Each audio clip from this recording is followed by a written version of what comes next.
All right, so today is July 14th, 2026, and I just got done trading the NYAM session.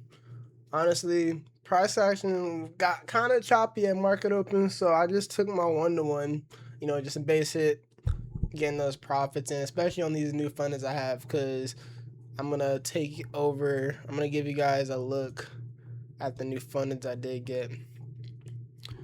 So here they are. I got two new fundings with Lucid Trading. I'm off of Alpha Futures because of some stuff that's been going on with their platform. And I like Tradeovate. They don't have Tradeovate anymore.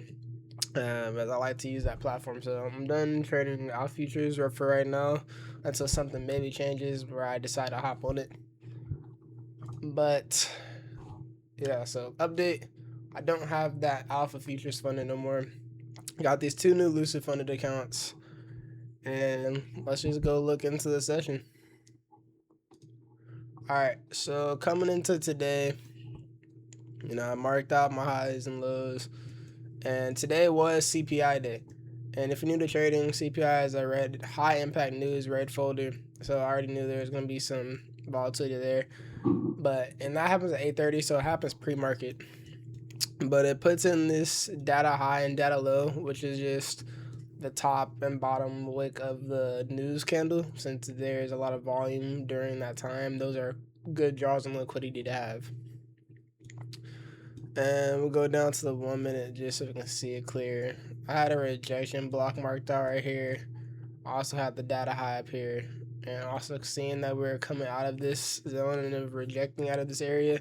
And it's just very clear that we were bearish. You see, just going in a downtrend. So as soon as we had this 1 minute inverse right here, this is where I decided, okay, I want to get into this, just take it to these data lows. And I got in on the inverse, and price just started chopping. So I was just in the trade, just sitting in it. Whatever happened, happened. I mean, thankfully, it did end up hitting my full TP. But yeah, I got in on the 1 minute inverse of the fair value gap. And then I was targeting data lows, and I mitigated 15-minute fair value gap below as well. That's another reason why I was so confident. There was data lows, we were bearish, and it's unmitigated 15-minute gap, which is just a gap that hasn't been touched yet. So that's why I took this trade, and then I decided on taking the 1-to-1 because price was choppy, and two, we're going into an unmitigated 15-minute fair value gap and the support level, which we see is coming all the way back up now. So this is why I just took my piece of the pie. Didn't need to catch the whole move, and got done with my day. And I was thinking about taking another trade, but once that price was chopping, that's when I decided I'm just taking my 1-to-1. I'm not trading anymore. So that was this trade of the day. And so for the future, I do want to make some videos talking more on how I would start trading if I had to start over, just so I can actually help you guys get into it a little bit, help you take your first steps. And also videos or something like the psychology, mental aspects of trading, because there's so much more to this than just making money. Because honestly, if you're just getting into this to make money, there'll be a lot of losing at the beginning. And honestly, these losses are inevitable. Everybody gets into trading for the money. So I can't sit here and just say, hey, don't get into it for money. Of course you're getting into this for the money. But at the beginning, everybody has that mindset. So there will be losses. You just have to really want this. Have your why on why do you want to trade for your money. I want to trade for my money because I want that time freedom. Not even just like financial freedom where I can buy anything I want to, but the freedom of time that you get. Like, I'm a photographer, videographer, so at doing trading and being able to make money with that allows me to live in places that I want to, but it also allows me to focus on my passion and allows me to grow that as a business, and just allows me to grow my portfolio. And if I wanted to actually like a job, I could get into the film industry or do something with photography. Like I said, have my own business, and trading just gives me that time freedom. So there will be more on that talking point in a future video.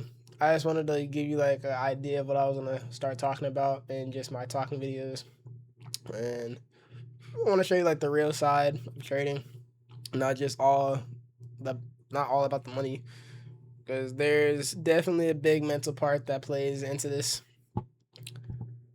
And yeah, I mean, this is day one on these new funded accounts. Just trying to get payouts with these, because I mean, can't lie, I did blow some evals, but that's okay. I mean, that happens no matter what level of trader you are. You're gonna blow evals, but I do want to get to that point of consistency where I'm not just blowing evals after one payout.